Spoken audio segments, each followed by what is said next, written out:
Hey, I'm Ted. Welcome to River Channel. In today's video, I'm going to show you the process of undercoating the bus.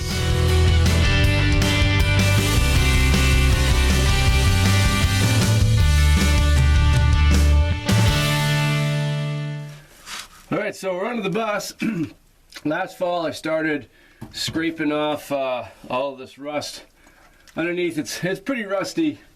I gotta say, I'm hoping it's nothing majorly structural and it's just more surface rust, but I kind of started banging it with either hammer or this crowbar. Get the flake rust off.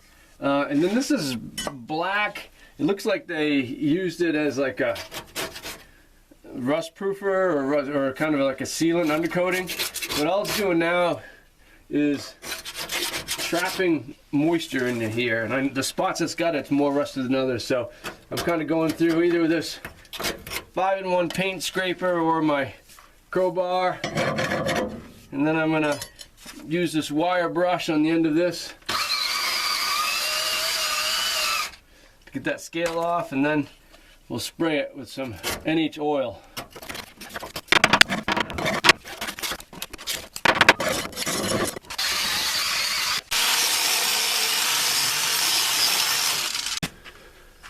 Whew, that wasn't fun.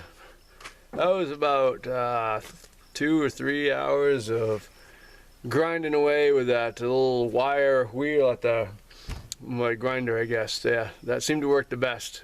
Tough to work around the wires and stuff, but oh god, I'm tired. That wasn't fun.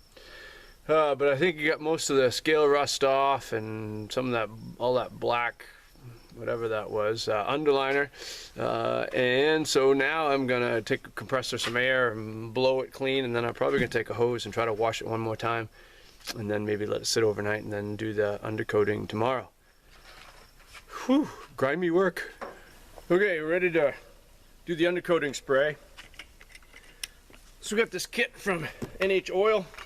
I believe it's lanolin based, and I get 5 gallons here to do the entire bus. So it's supposed to creep, which means that, you know, if a rock hits it and it, you know, opens up a spot, it sort of fills in on itself because it's more of a film. So, and it's supposed to get in all the nooks and crannies and get rid of all any moisture or water, and it's supposed to repel it all, so it protects the frame and the undercarriage. So with the kit, I got a spray bottle. You know, to run in my compressor, and a couple of these flexible wands you can use to sort of get in the nooks and crannies. So we'll let's get started and see how it goes. This part might be an adventure.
Right now I got this flexible wand sprayer I can use to try to get up underneath the frame, between the frame and the floor.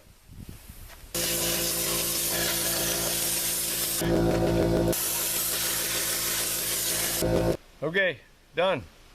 I'm gonna say for the most part it went pretty well. The product is pretty impressive so far. I mean, obviously I haven't tested it against weather yet, but it went on really well. So I got the kit that came with the sprayer, although it didn't have the regulator and the nozzle on there. So make sure, I don't know if you probably get by without a regulator, but you know, you just got this fitting here that doesn't go into my compressor line, so I had to put something on anyway. So I just took the regulator and the whole kit and caboodle off my other spray gun and put it on. But it's actually, well, anyway. And you also get these two ones. I didn't end up using this one. This one just has one hole at the end that you can use to sort of reach down in behind. But the reality is for the most part, because you got so much room on a bus, I was able to get around to everything. I played around with this one. It's got multiple holes in the end of it. Oh, got a little dirt in it now. So it kind of comes out as a spray rather than one stream. And it was just kind of slow. So you're supposed to, I guess, use this when you're dropping inside fenders of other vehicles to try to get at that stuff. But it went pretty good, pretty well.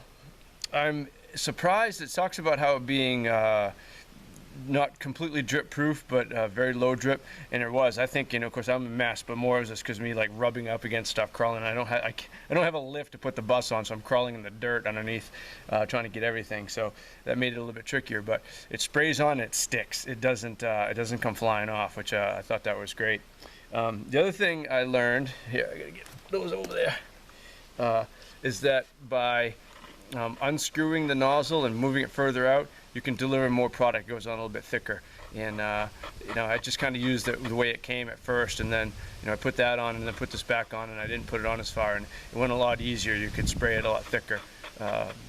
So it probably would have been a lot faster if I'd put it on a little thicker to begin with. But I'll show you what it looks like. So before I had a lot of scalar rust and just sort of, well, just general rust, and now it's pretty well covered up. So we'll see how it wears. I think the other good news is I don't see myself driving this in a lot of salt and snow, so hopefully this will put a significant damper on further rust. So there's the video on undercoating the bus. Again, being a northern bus and sort of the salt belt, it was kind of critical that I got in there and dealt with that issue. So I'm really hoping it works. Like I say, I'll be sure to give updates and as we go forward to see how it does. But thanks for watching. I appreciate it. Like, subscribe, do all those things that you do, and I will see you next time. Thanks for watching.